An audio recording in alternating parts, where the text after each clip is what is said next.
Le voy a invitar para que localice en su Biblia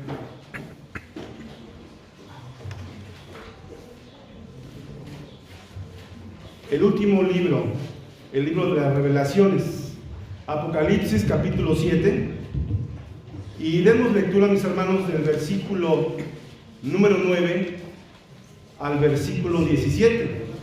Como acostumbramos, lo haremos de forma alternada. Yo leo el verso 9, ustedes el 10, alternamos así hasta el verso número 17, donde todos juntos lo leemos. Capítulo 7 de Apocalipsis, verso 9 al 17. ¿Ya lo tiene, hermano? Amén. Vamos a leerlo, por favor. Dice el verso 9: Después de estas cosas miré, y he aquí una gran compañía, la cual ninguno podía contar, de todas gentes y linajes y pueblos y lenguas, que estaban delante del trono y en la presencia del Cordero, vestidos de ropas blancas y palmas en sus manos. Y clamaban en alta voz, diciendo: salvación a nuestro Dios, que está sentado sobre el trono, y al Cordero. Y todos los ángeles que estaban alrededor del trono, y de los ancianos, y de los 4 animales, y prostráronse sobre sus rostros delante del trono, y adoraron a Dios, diciendo: amén. La bendición y la gloria y la sabiduría y la acción de gracias y la honra y la potencia y la fortaleza sean a nuestro Dios para siempre jamás. Amén. Y respondió uno de los ancianos, diciéndome: estos que están vestidos de ropas blancas, ¿quiénes son y de dónde han venido? Y yo le dije: Señor, tú lo sabes. Y él me dijo: estos son los que han venido de grande tribulación, y han lavado sus ropas, y las han blanqueado en la sangre del Cordero. Por eso están delante del trono de Dios, y le servían día y noche en su templo, y él, que está sentado en el trono, tenderá su pabellón sobre ellos.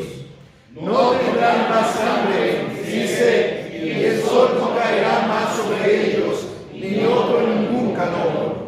Porque el Cordero que está en medio del trono pastoreará y los guiará a fuentes vivas de aguas, y Dios limpiará toda lágrima de los ojos de ellos. Amén. Ocupe su lugar, hermano, por favor.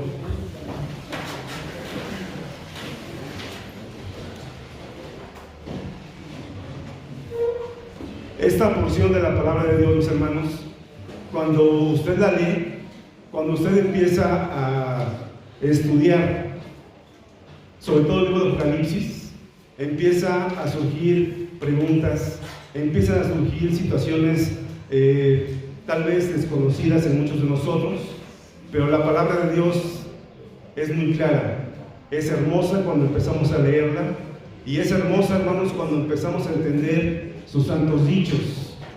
Cuando usted lee esta porción, mis hermanos, y está viendo lo que dice el verso número 9,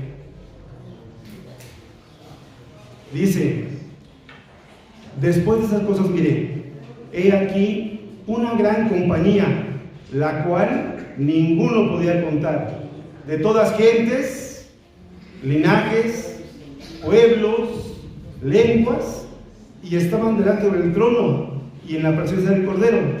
Y además, hermanos, tienen algo muy especial. ¿Qué es lo que es especial a esta compañía?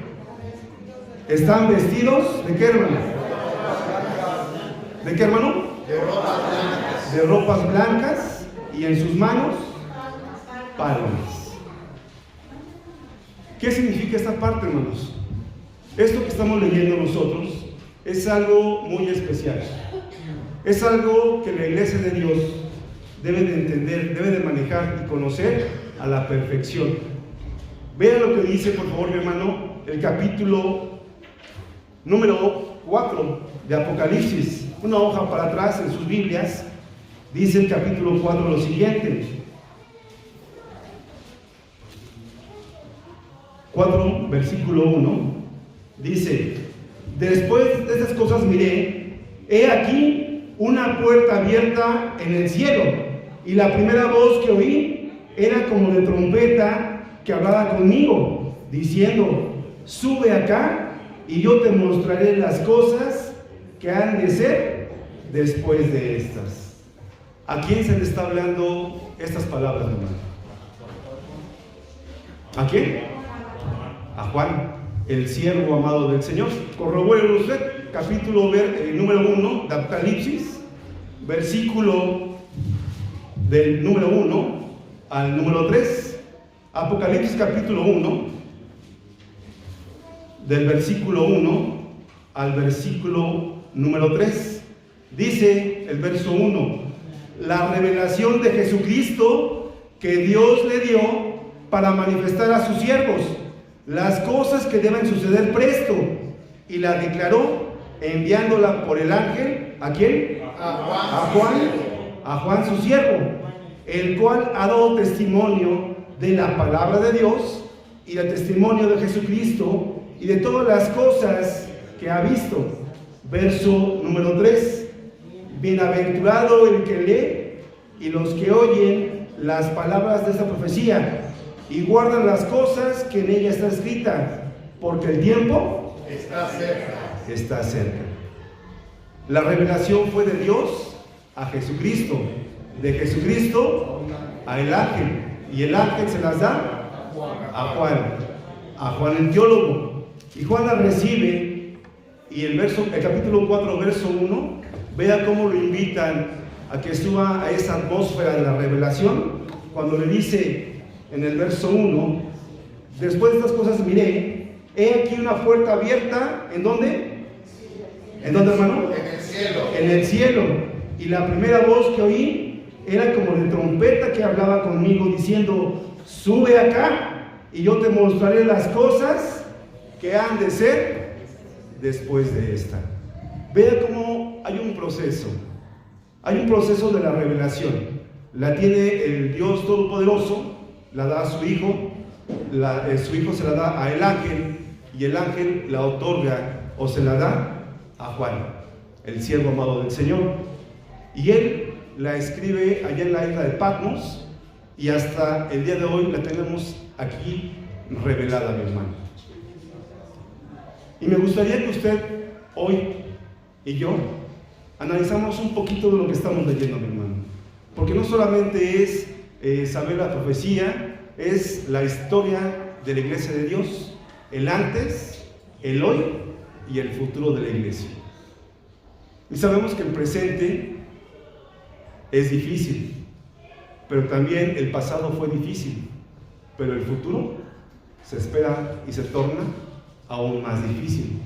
Día con día la maldad, día con día las cosas buenas parece que tornan a parecer malas, y las buenas tornan a parecer, y las malas tornan a parecer buenas. Y usted lo puede ver en noticias, lo puede ver en los comportamientos, lo puede ver en la sociedad en la que vivimos, aquí en el país y en otros países, hermano, no solamente en México.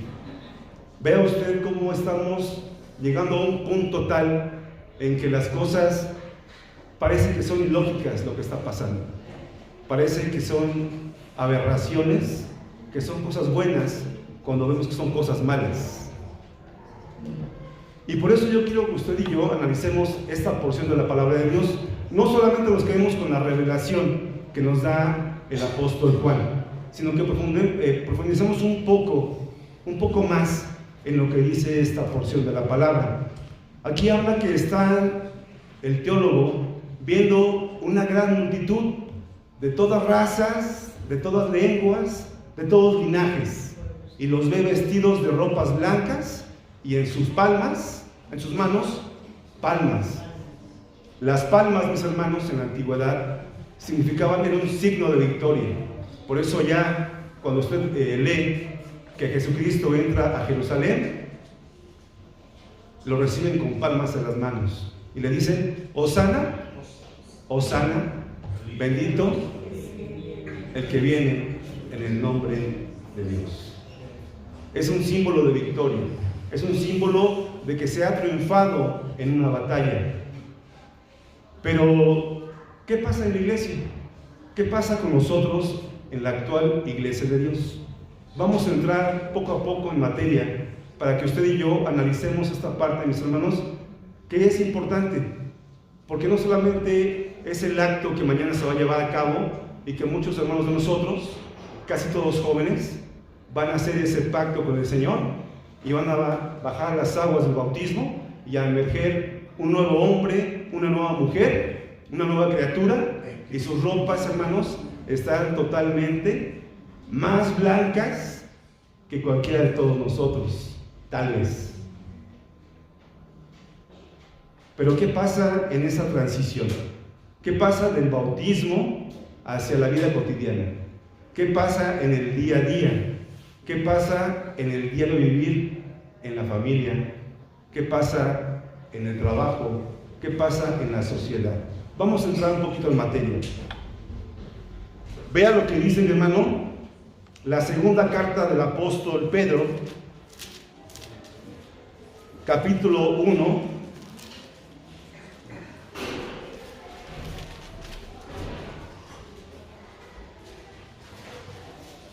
versículo 19.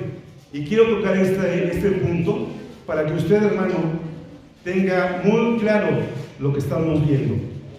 Segunda carta del apóstol Pedro, capítulo 1, versículo 19. Dice: tenemos también la palabra profética más permanente, a la cual haces bien en estar atento como una antorcha que alumbra el lugar oscuro hasta que el día esclarezca y el lucero de la mañana salga en vuestros corazones.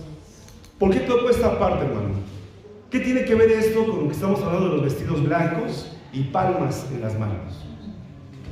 Lo toco porque hoy por la mañana se está analizando en la iglesia de Dios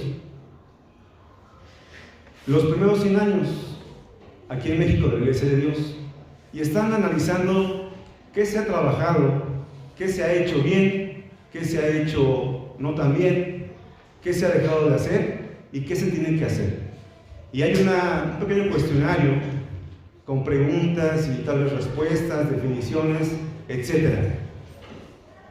Y yo le preguntaría a usted, hermano, fuera de esta congregación y tal vez algunas otras, muy pocas, ya se escucha muy poco predicaciones proféticas, predicaciones de doctrina, predicaciones de evangelismo. Ahora, hermano, la moda, como se puede entender o se puede decir, es predicarles avivamiento con cantos, con reuniones de alabanza, con reuniones de nos tocan 2 o 3 versículos, y con eso llenan las iglesias. Cultos donde les están dando pseudo predicaciones para motivarlos en su vida, en su día a día, pero no les hablan de doctrina, de evangelismo o de profecía. Y es importante, mis hermanos, entender lo que estamos leyendo. Dice el apóstol Pedro: tenemos la palabra profética más permanente, a la cual hacéis bien de estar atentos como a una antorcha que alumbra el lugar oscuro hasta que el día esclarezca y el lucero de la mañana salga en vuestros corazones. Y es importante recalcar, subrayar esto, mis hermanos, que usted, como congregante de la iglesia de Dios, tiene obligaciones y también tiene derechos. El derecho que tiene usted es a que se le predique lo que la palabra de Dios dice, la sana doctrina, que se le dé predicaciones de evangelismo, de doctrina, de profecía. También se pueden dar predicaciones de avivamiento espiritual, sí. Pero qué importante es que usted entienda que para su vida espiritual no es importante un culto de alabanza que un culto donde se le dé doctrina, donde se le dé evangelismo, donde se le diga la profecía que está por llegar o que está llegando. Dice la primera carta del apóstol Pablo a Timoteo, capítulo 3, versículo 16, lo siguiente. Primera de Timoteo, capítulo 3, verso 15. Y si no fuere tan presto para que sepas cómo te conviene conversar en la casa de quién, hermano, en la casa de Dios, que es la iglesia del Dios vivo. ¿Qué más? Columna y apoyo de la verdad. Es columna y apoyo de la verdad. Este edificio, hermanos, si no tuviera esas columnas, ¿qué pasaría? No soportaría el peso de la construcción, no soportaría lo que está sobre la construcción, el techo del comedor, ni siquiera esta nave, porque entonces vendría abajo. Y es lo que muchas veces en nuestras iglesias, en las congregaciones, está pasando. Vemos que hay todo tipo de predicaciones, menos las que nos nutren espiritualmente. Y por eso hay conflictos, por eso no hay definiciones, por eso no hay una regla que nos rija a todos. Dice el apóstol Pablo en una de sus cartas que debemos tener una sola fe, un bautismo, un solo Espíritu Santo, pero cada quien tiene una fe diferente, un entendimiento diferente. Por eso es que muchas veces vemos que en una congregación piensan una cosa, hacen otra, diferente a lo que la palabra de Dios nos está marcando como una regla o como un mandamiento. Pero vamos a entrar, mis hermanos, ya en el contexto de lo que nos interesa en esta tarde. Vamos a regresar al capítulo 7 de Apocalipsis, versículo 4. La revelación que estamos revisando en esta tarde es la revelación de lo que está viendo el apóstol Juan. Juan, después de que ve la revelación que se le otorga en el verso 4 de capítulo 7 del Apocalipsis, dice: y oí el número de los señalados, 144,000 de las tribus de los hijos de Israel. Y empieza a enumerar el versículo 5 hasta el versículo 8, cada una de las tribus del pueblo de Israel y cuántos fueron elegidos o señalados. De cada tribu son 12,000. Es lo que ve el apóstol Juan, perdón. Y dice el verso 9: después de esas cosas miré, he aquí una gran compañía, la cual ninguno podía contar, de todas gentes, linajes, pueblos y lenguas, que estaban delante del trono y en la presencia del Cordero, vestidos de ropas blancas y palmas en sus manos. Y dice el verso número 10: y clamaban en alta voz diciendo: salvación a nuestro Dios, que está sentado sobre el trono, y al Cordero.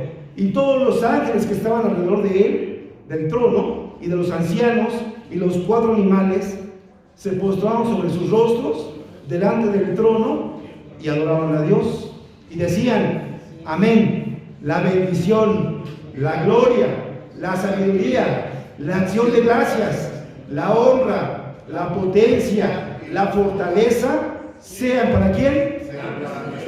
Para nuestro Dios, para siempre y jamás. Amén. Vea cuántas formas, cuántos verbos está utilizando el apóstol Juan. 7 verbos que está utilizando de acción. La acción que los ancianos, que los ángeles, que los 4 animales y que las gentes que estaban delante del trono del Cordero, allí incluimos a los 144,000, están dando los 7 verbos de acción de reconocimiento a nuestro Dios. Más adelante se podrán analizar cada uno de ellos, pero esta tarde nada más nos interesa, mis hermanos, lo que es la parte de la vestidura o los vestidos de justificación.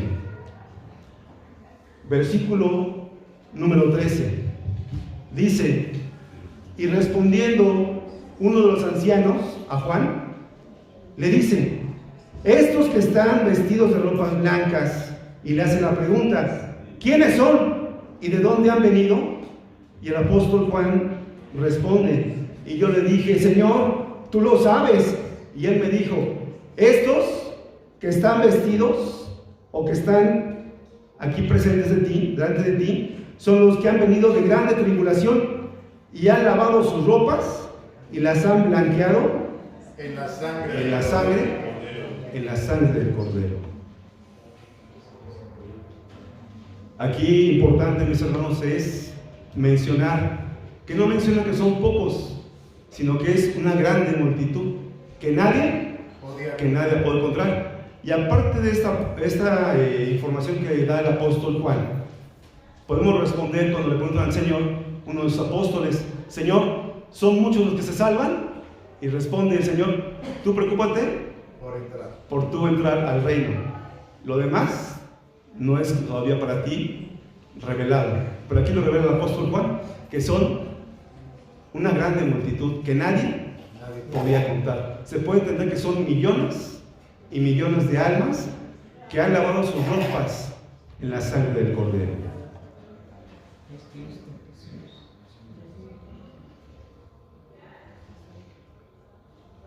Y aquí me gustaría, mis hermanos, que empezáramos a analizar un poco, y como ejemplo me gustaría que leyéramos la carta que escribe Lucas de los Hechos en el capítulo 22, y leamos del versículo 14 al 16.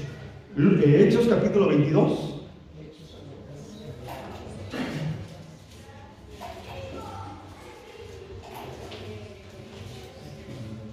Versículo 14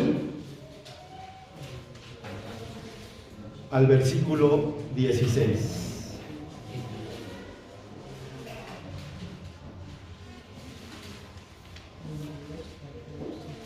De hecho, me gustaría que leyéramos del verso 6 y usted me va a decir si recuerda esta historia. Hechos capítulo 22, versículo 6 al versículo 16. Dice de la siguiente forma: Mas aconteció que yendo yo y llegando cerca de Damasco, como a mediodía, de repente me rodeó mucha luz del cielo y caí en el suelo y oí una voz que me decía: Saulo, Saulo, ¿por qué me persigues? Yo entonces respondí: ¿quién eres, Señor? Y me dijo: yo soy Jesús de Nazaret, a quien tú persigues. Y los que estaban conmigo vieron a la verdad la luz y se espantaron, mas no oyeron la voz del que hablaba conmigo. Y dije: ¿qué haré, Señor? Y el Señor me dijo: levántate y ve a Damasco. Allí te será dicho todo lo que te será señalado hacer. Y como yo no viese por causa de la claridad de luz, llevado de la mano por los que estaban conmigo, vine a Damasco. Entonces un Ananías, varón pío, conforme a la ley, que tenía buen testimonio de todos los judíos que allí moraban, vino a mí y acercóse y me dijo: hermano Saulo, recibe la vista. Y yo en aquella hora le pude ver. Y él dijo: el Dios de nuestros padres te ha predestinado para que conocieses su voluntad y vieses a aquel justo y oyeses la voz de su boca, porque has de ser testigo suyo a todos los hombres de los que has visto y oído. Verso 16. Aquí es donde empezamos a ver la acción del Señor. Ahora pues, ¿por qué te detienes? Levántate y bautízate y lava tus pecados, invocando su nombre. ¿Sabe usted la historia de Saulo? Era un perseguidor de la iglesia. Los perseguía porque tenía la potestad de los príncipes de Israel. Iba a sus casas, los tomaba, los golpeaba, los encarcelaba, y algunos de ellos también los mataba. Hombres y mujeres. No había distinción. Saulo era un férreo perseguidor de la iglesia de Dios. Y cuando caminó a Damasco, se le aparece aquella luz, que era la voz del Señor, le dice: Saulo, vete a Damasco.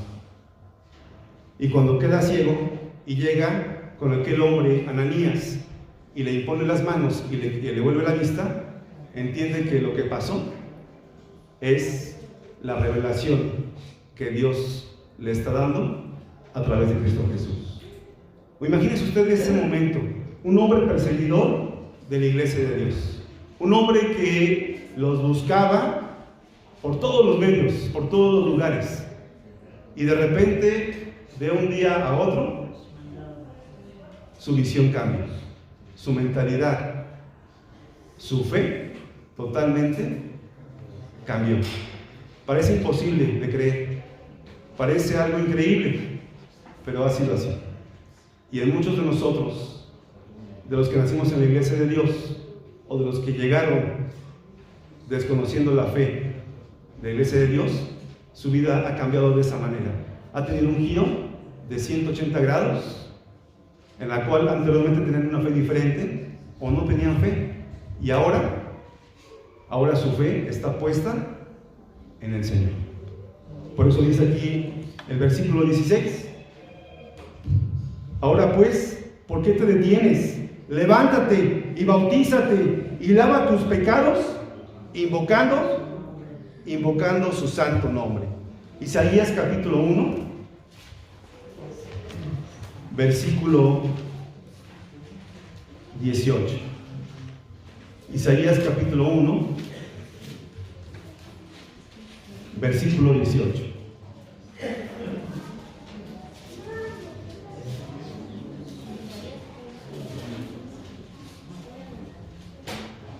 Dice el verso 18: venid luego, dirá Jehová, y estemos a cuenta.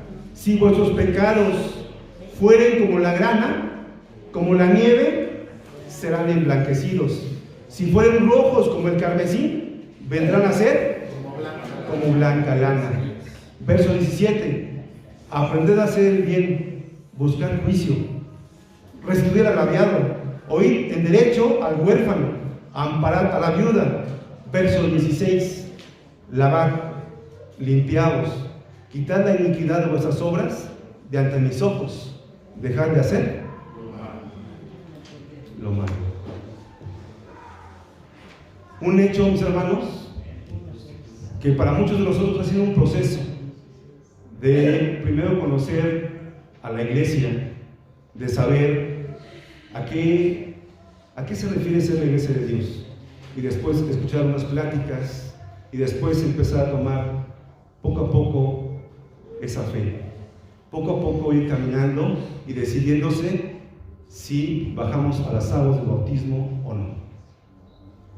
Pero Pablo, un ejemplo muy claro, un hombre totalmente cerrado de una fe. La fe judía es muy cerrada, no se puede razonar con ellos absolutamente nada, y más siendo un fariseo como lo era Saulo. Era fariseo de fariseos, criado a los pies de Gamaliel, un maestro de la ley judía. Pero Saulo, de un momento a otro, mis hermanos, totalmente cambió su fe. Cuando ve esa luz y oye la voz del Señor, su fe cambia y se bautiza y empieza a ser el apóstol de los gentiles. Y por leer esas cartas que usted y yo leemos, tenemos la profundidad del apóstol Pablo, tenemos su entendimiento, tenemos su conocimiento y la revelación que le dio el Señor para que la iglesia hasta la actualidad siga recibiendo esa doctrina y ese entendimiento. Yo le pregunto a usted, ¿cuánto tiempo le llevó a usted, hermano, bautizarse? ¿Conoció la iglesia de Dios? Tal vez nació en ella. ¿Y cuánto tiempo le tomó bautizarse? 41 años, 18 años, 2 años, 30 años, 33 años, 1 año.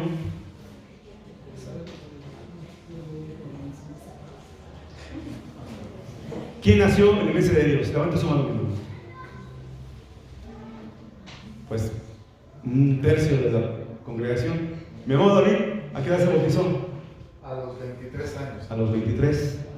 Fíjese, hermano, nació en la iglesia y se bautizó hasta los 23. Mi hermano Isaac, 33. hasta los 33. Mi hermano Gaby, 18 años. 18. Mi hermano Abimael, A los 15. a los 15. Mi hermano Juan, A los 20. a los 20. Allá atrás, ¿quién levantó su mano? ¿Quién nació en la iglesia de Dios? Levanta su mano. Mi hermano Sulazaday, A los 18, hermano. a los 18. ¿Quién más? ¿Usted? Mi hermana, a los 27. Mi hermano José Piedra, a los 14 se bautizó. ¿Nació en la iglesia? ¿No? ¿Su mamá? ¿A los 33? A los 43. Yo también, a los 36 me bauticé, hermano. A los 36. Nos toma mucho tiempo tomar la decisión. Nos toma mucho tiempo bajar a las aguas y hacer el compromiso. Y al apóstol Pablo solamente le bastó que el Señor lo llamase y de un instante a otro automáticamente tomó las riendas de su fe. Romanos capítulo 3.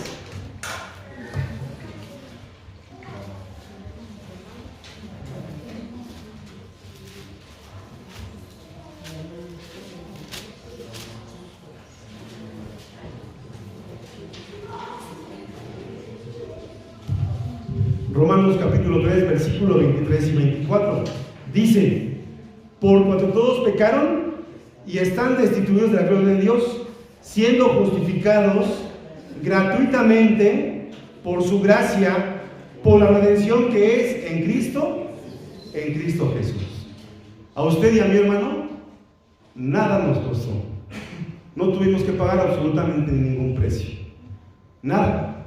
No costó absolutamente nada el hacer ese pacto con el Señor y que sus pecados quedaran blancos, blancos totalmente como la lana. Pero ¿sabe usted, hermano, cómo se obtuvo este precio? Dice ahí que fueron lavados con la sangre del Cordero, sus pecados y los míos. ¿Sabe usted cómo lo obtuvieron? ¿Sabe usted cómo se pagó esa sangre, mi hermano? Vea lo que dice Isaías, capítulo 53.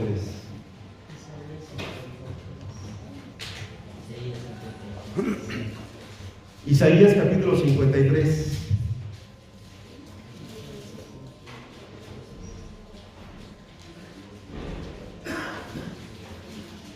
Del verso 2 al verso 10.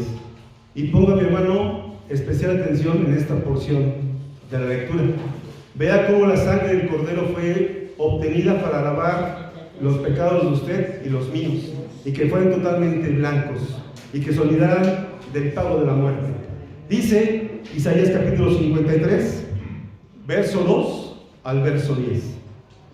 Dice: y subirá cuadro nuevo delante de él, y como raíz de tierra seca, no hay parecer en él, ni hermosura, verlo vemos, más atractivo para que le deseemos. Verso 3: despreciado y desechado entre los hombres, varón de dolores, experimentado en quebranto. Y como que escondimos de él el rostro, fue menospreciado y no lo estimamos. Ciertamente llevó él nuestras enfermedades y sufrió nuestros dolores, y nosotros le tuvimos por azotado, por herido de Dios y abatido. Mas él herido fue por nuestras rebeliones, molido por nuestros pecados. El castigo de nuestra paz sobre él, y por su llaga fuimos nosotros curados.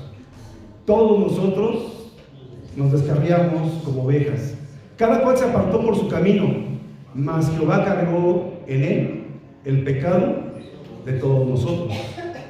Angustiado él y afligido, no abrió su boca, como cordero fue llevado al matadero, y como oveja delante de sus trasquiladores, enmudeció y no abrió su boca. De la cárcel y del juicio fue quitado, y su generación, ¿quién la contará? Porque cortado fue de la tierra de los vivientes, por la rebelión de mi pueblo fue herido. Y se dispuso con los impíos su sepultura, mas con los ricos fue en su muerte, porque nunca hizo él maldad, ni hubo engaño en su boca. Con todo esto, Jehová quiso quebrantarlo, sujetándole a padecimiento. Cuando hubiere puesto su vida en expiación por el pecado, verá linaje, vivirá por largos días, y la voluntad de Jehová será en su mano prosperada. Dice aquí la palabra del profeta Isaías, que fue molido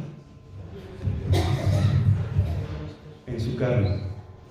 Y cuando hablamos que fue molido, vemos allá en los evangelios cómo fue azotado, cómo fue vituperiado, humillado, crucificado. Y su sangre se utilizó, mis hermanos, para que usted y yo tuviésemos el acceso al perdón de pecados. Y con su sangre, usted y yo hemos emblanquecido nuestras ropas y han quedado blancas. Y mañana quedarán blancas las de mis hermanos que han de bajar por las aguas del Cordero para que hagan ese pacto con el Señor. Y en aquella revelación que dice Juan, que vio una grande multitud, una gran compañía de todas lenguas, pueblos y linajes, estaban escritos sus nombres a partir de mañana de muchos de ellos. Pero el costo, hermana, ha sido un costo bastante alto.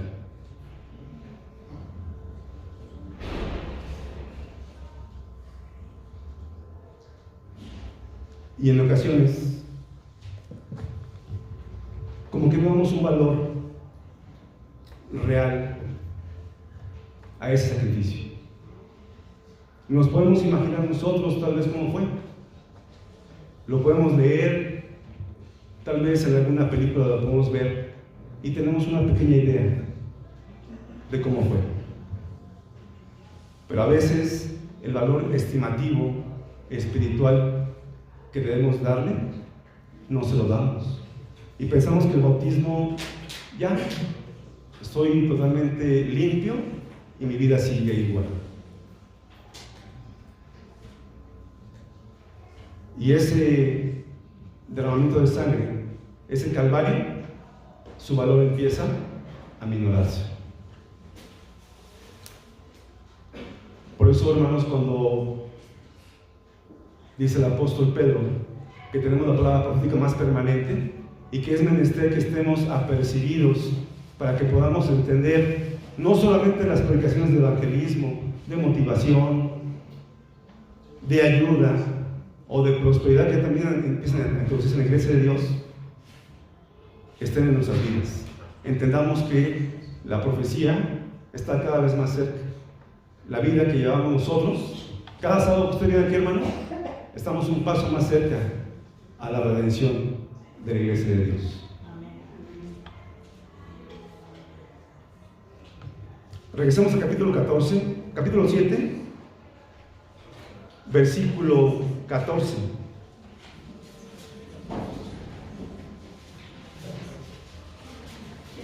Cuando le pregunta el anciano a Juan y le dice: estos que han visto de ropas blancas, ¿quiénes son? ¿Y de dónde han venido? Y responde el anciano le dice: Señor, tú lo sabes. Y él le dice a Juan: estos son los que han venido de grande tribulación y han lavado sus ropas en la sangre y las han blanqueado en la sangre del Cordero. Y cuando hablamos de tribulación, mis hermanos, hablamos de algo difícil. ¿Qué es tribulación? Adversidad. ¿Qué es una tribulación? Problema, conflicto. Es un problema, es un sufrimiento, es un conflicto, es una adversidad.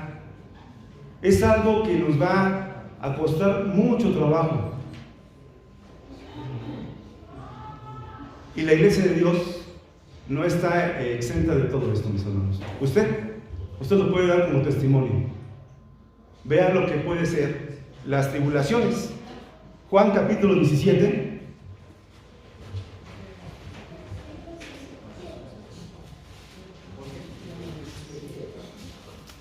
Juan capítulo 17, versículo 14 al versículo 20. Evangelio de Juan capítulo 17, verso 14 al 20. Dice el apóstol Juan: yo les he dado tu palabra y el mundo los aborreció, porque no son del mundo, como tampoco yo soy del mundo. No ruego que los quites del mundo, sino que los guardes del mal. No son del mundo, como tampoco yo soy del mundo. Santifícalos en tu verdad. Tu palabra es verdad. Como tú me enviaste al mundo, también los he enviado al mundo, y por ellos yo me santifico a mí mismo, para que también ellos sean santificados en verdad. Verso 20. Mas no ruego solamente por estos, sino también por los que han de creer en mí por la palabra de ellos. Es decir, la predicación que ellos recibieron, la instrucción, hasta nuestros días, hermano, está llegando. Y por eso dice el verso número 14: yo les he dado tu palabra y el mundo los aborreció. Y cuando hablo de que el mundo los aborrece, mis hermanos, no solamente hablamos del mundo que está afuera, hablamos de nuestras familias. Hablamos de el esposo, de la esposa, el hermano, la hermana, el papá, la mamá, la familia cercana. ¿Cuántas veces hemos acercado a Dios para platicar de la palabra de Dios y nos han dicho: no, de esto no me hables, mejor háblame de otra cosa, pero de esto no? Incluso si antes había una cercanía, esa cercanía se vuelve lejanía. Y ahí empieza la aflicción, la adversidad, los problemas. Mateo capítulo 10.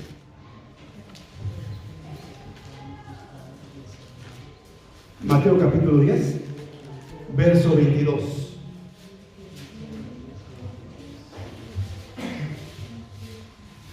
Dice el Evangelio de Mateo capítulo 10, verso 22: y seréis aborrecidos de todos por mi nombre, mas el que soportare hasta el fin, este será salvo.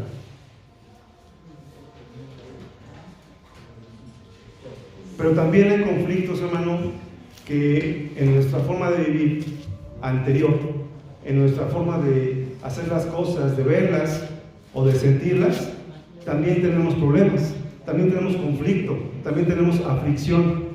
Vea lo que dice Gálatas capítulo 5.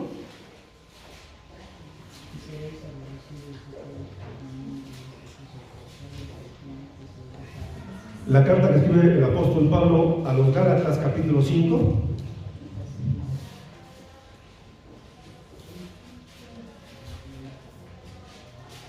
Versículo 16 en adelante. Dice: digo pues, andad en el Espíritu y no satisfagáis la concupiscencia de la carne, porque la carne codicia contra el Espíritu y el Espíritu contra la carne, y estas cosas se oponen la una a la otra, para que no hagáis lo que queréis. Mas si sois llevados del Espíritu, no estáis bajo la ley. Y después dice: y manifiestas son las obras de la carne, que son adulterio, fornicación, inmundicia, disolución, idolatría, hechicería, enemistades, pleitos, celos, iras, contiendas, disensiones, herejías, envidias, homicidios, borracheras, banqueteos y cosas semejantes a estas, de las cuales os denuncio, como ya os he anunciado, que los que hacen tales cosas, ¿qué pasa, hermano? No heredarán el reino de Dios. No podrán entrar al reino de Dios. Y cuando usted y yo ya hemos sido bautizados, hermano, cuando ya tenemos nuestras ropas blanqueadas en la sangre del Cordero, y ha habido conflictos como estos o semejantes, ¿qué pasa? ¿Qué pasa cuando tenemos algún conflicto, alguna debilidad, algún problema? Somos aborrecidos y nos dejamos caer y la fe viene a menos y caemos en una, en otra y en otra falla. ¿Qué pasa? La ira, la contienda, el pleito, la enemistad con el hermano, con la hermana, con el papá, con la mamá, con el hijo, con la esposa, con la familia, con el compañero, con el vecino. Su ropa blanca empieza a mancharse, empieza a ya no ser una ropa blanca, empieza a tener manchas, empieza a ensuciarse. Y la pregunta es, ¿cómo podemos nuevamente blanquear las ropas? ¿Qué hacemos? ¿O qué hacemos o qué debemos hacer, mis hermanos? ¿Cuántas veces, mis hermanos, hemos caído en una diferencia, en un problema? Tenemos ira, tenemos contienda, hay disensión, hay enemistad, no solo en la familia, también en la iglesia. ¿Será que seamos una iglesia de Dios totalmente con las ropas blancas? ¿O tendremos ahí una falla?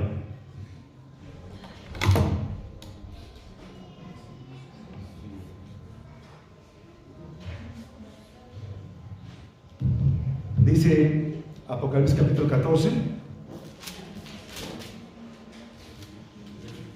versículo 12.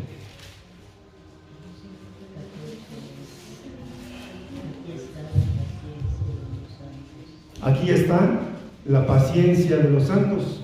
Aquí están los que guardan los mandamientos de Dios y la fe de Jesús. ¿Será fácil, hermanos? ¿O es difícil?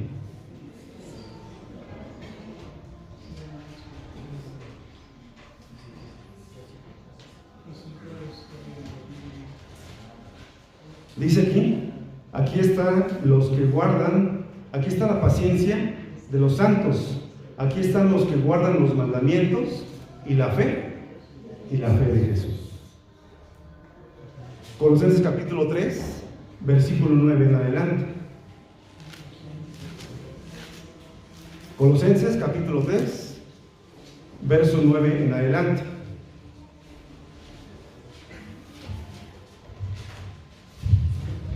Dice el apóstol Pablo: no mintáis los unos a los otros, habiendo despojado del viejo hombre con sus hechos, y revestidos del nuevo, el cual por el conocimiento es renovado conforme a la imagen del que lo crió, donde no hay griego ni judío, circuncisión ni incircuncisión, bárbaro ni sita, siervo ni libre, mas Cristo es el todo y en todos. Verso 12. Vestidos pues, ¿cómo, hermano? Santos y amados. ¿De qué más? ¿De qué más, hermano?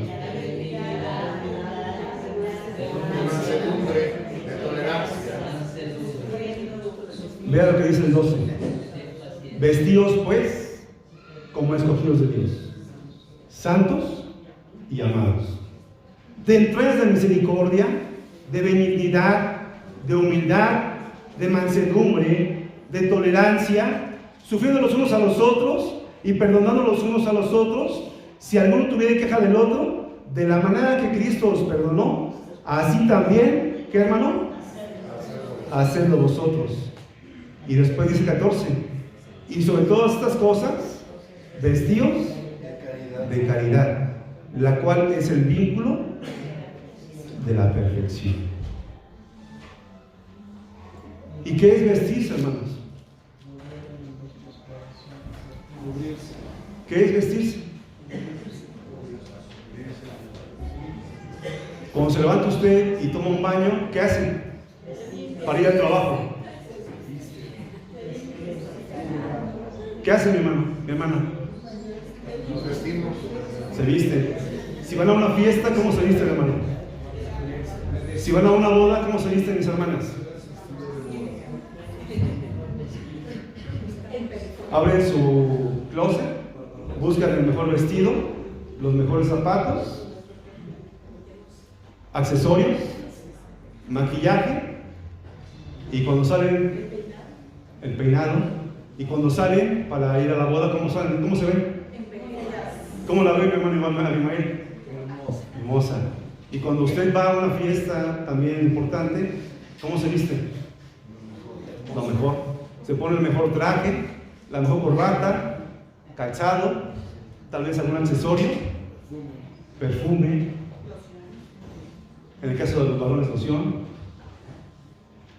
Eso es vestirse. Pregunto. ¿Sí?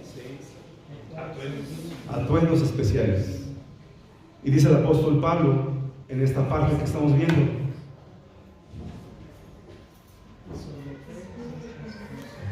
¿cómo debes de estar usted, hermano? Vestidos como, hermano.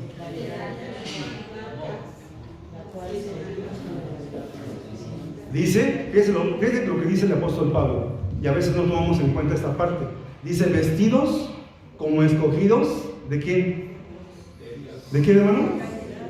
Vestidos como escogidos de Dios, santos y amados. Algo especial, hermano. Son santos y son amados. Y luego les pide algunos requisitos. Dice, de entrañas de misericordia, de benignidad, de humildad, de mansedumbre, de tolerancia, sufriendo los unos a los otros y perdonando los unos a los otros. Si alguno tuviera queja del otro, de la manera que Cristo os perdonó, así también hacedlo vosotros. Y después dice, y sobre todas estas cosas, vestidos de caridad, la cual es el vínculo hacia la perfección. Aquellos hombres y mujeres que se están viendo en aquella gran compañía, que están vestidos de ropas blancas y que lavaron sus ropas en la sangre del Cordero y la blanquearon, están vestidos de esta manera, mis hermanos. Están vestidos como escogidos de Dios, llenos de caridad. Es el vínculo hacia la perfección. Pero a veces no nos pasa esto, hermanos. En la realidad, a nosotros, en la carne, a veces no nos pasa esto. A veces cometemos imprudencias, a veces cometemos aberraciones, a veces cometemos intencional o no intencionalmente algún pecado, y a veces lo dejamos pasar y pensamos que no pasa nada. Sí pasa, hermanos, y pasa mucho. Primera carta del apóstol Juan, capítulo 2, versículo número 1.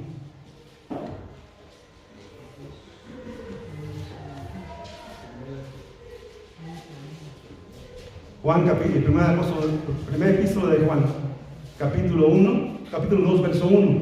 Dice, hijitos míos, estas cosas os escribo para que no pequéis.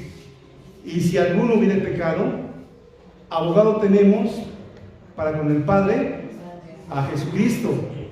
Él es la propiciación de nuestros pecados, y no solamente por los nuestros, sino también por los de todo el mundo. Es decir, hermano, si usted ha cometido alguna falta, si yo le he cometido, tenemos un abogado que intercede ante el Padre Celestial por nosotros. Pero tenemos un abogado, y el abogado nos puede dispensar ante el Padre Celestial una falta, o dos, o tres, o muchas. Pero si es la misma siempre, ¿qué pasa, hermano? ¿Sería factible esto? Mi hermano Gabriel es abogado. Si alguien comete la misma falta una y otra vez, ¿qué pasa, mis hermanos? Es reincidencia. ¿Y qué pasa con él? Se hace más dura la ley. Vea lo que dice, por favor, mi hermano. Salmos capítulo 51. Salmos 51.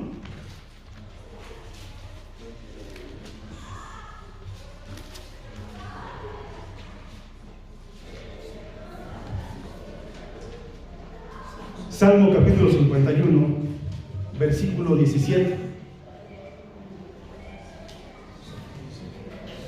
Los sacrificios de Dios son el espíritu quebrantado, al corazón contrito y humillado, no despreciarás tú, oh Dios. Dos requisitos: un espíritu quebrantado, arrepentido, realmente entendido que lo que estamos haciendo está mal, y un corazón contrito y humillado. Nuestro Padre Celestial, mi hermano, no lo puede pasar por alto, no lo puede despreciar. Pero a veces cometemos faltas, mi hermano, que no nos damos cuenta. Vea lo que dice también Job capítulo 34, versículo 32. Job 34, verso 32.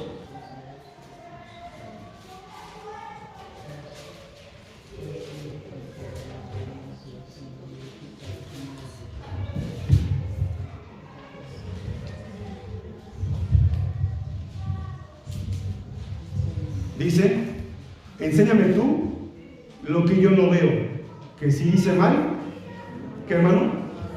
No lo haré más. Un versículo, mi hermano, que nos invita a que pidamos al Señor que si hemos cometido alguna falta, algún pecado, y que no nos damos cuenta, que nos lo muestre, para que podamos no cometerlo nuevamente, pero con un espíritu contrito, con un corazón humillado ante nuestro Dios. De esa manera podemos tener el perdón de nuestro Padre Celestial. Y ya para terminar, mi hermano, me gustaría comentar y que leyéramos el libro de Eclesiastés, capítulo 9.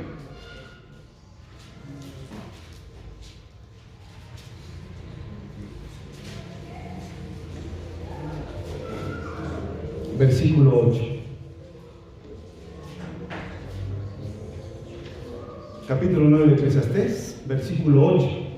Dice: en todo tiempo sean blancos tus vestidos y nunca falte ungüento sobre tu cabeza. Y con eso, mi hermano, la invitación es para que tengamos nosotros en nuestra mente y en el corazón que la sangre del Cordero blanqueó sus vestimentas, y que esas vestimentas, mi hermano, deben ser vestimentas especiales, y debe cuidarlas usted y yo en todo momento. Que Dios le bendiga. Paso a usted, hermano.